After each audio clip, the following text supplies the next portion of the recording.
நெறைய பேர் என்ன கேட்பாங்க அப்படின்னா, ஒன் டே ஸ்டடி பிளான எப்படி இது பண்றது? ஒரு ஆ. ஒரு மந்த்துக்கான ஷெட்யூல எந்த மாரி போடுறது? ஷெட்யூல் போட்டு படிக்கிறது அவசியம் தானா? இல்ல வந்து நமக்கு நேரம் கிடைக்கும்போது படிச்சுக்கலாமா? இந்த மாரியான ம். கேள்விகள்லாம் கேட்பாங்க. ஒரு நாள் ஸ்டடி பிளான் எந்த மாரி இருக்கணும்? இருக்கணும். பட் 3 சப்ஜெக்ட்ஸுமே அதில கொண்டு வரணுமா? இல்ல ஒரு சப்ஜெக்ட் எடுத்துட்டு அத ஃபுல்லா படிச்சுட்டு போறது பெட்டரா? அது 2த்தையும் சொல்லுங்க. சரி, ஓகே சொல்றேன்.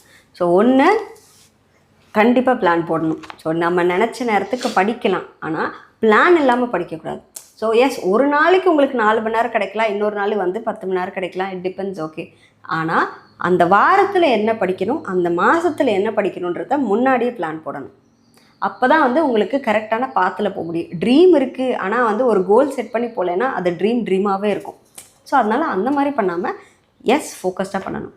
இதே டெய்லி பிளான் அப்படின்னா, எல்என்டி மெத்தட் யூஸ் பண்ணுங்க. ஒரு நாளைக்கு 2 சப்ஜெக்ட் படிங்க. ஹை ஸ்கோரிங் சப்ஜெக்ட் 1, அது இல்லாமல் ஆப்டிடியூட் அல்லது ஈஸியாக இருக்கிற சப்ஜெக்ட் 1. ஓகே. ஹை ஸ்கோரிங் சப்ஜெக்டை காலையிலே படிச்சிடணும். அதே மாதிரி ஈஸியாக இருக்கிற சப்ஜெக்ட் கொஞ்சம் ஆஃப்டர் பிரேக்ஃபாஸ்ட் ஒரு 11 அந்த டைமில் அந்த மாதிரி படிக்கணும். ஆஃப்டர்நூன் டைமில் நீங்கள் ஆப்டிடியூட் டெஸ்ட்டு போட்டு பார்க்கணும். ஸோ அந்த எல்என்டி மெத்தடில் 2 சப்ஜெக்ட் படிக்கணும்னு சொன்னேன் இல்லையா? இப்போ 2 டெஸ்ட் போடணும். ஒன்று ப்ரிலிம்ஸ் ஒன்று, இன்னொன்று மெயின்ஸ் ஒன்று. இதை மத்தியானமே பண்ணணும். ஸோ மத்தியானம் ஏன்னா தூக்கம் வரும்.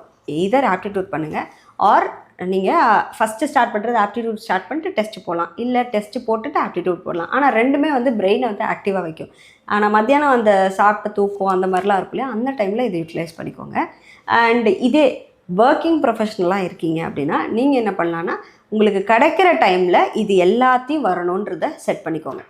ஏன்னா ஃபுல் டைம் படிக்கிற ஸ்டூடெண்ட்க்கு வேறு மாதிரி இருக்கும்.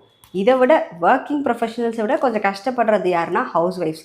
ஸோ அவங்களும் இந்த மெத்தட் யூஸ் பண்ணலாம். ஆனால் நிறைய பேர் கேட்குறது, இவ்வளோ ஹார்ஸ் படிக்கிறேன், அதை எப்படி பண்ணணும்?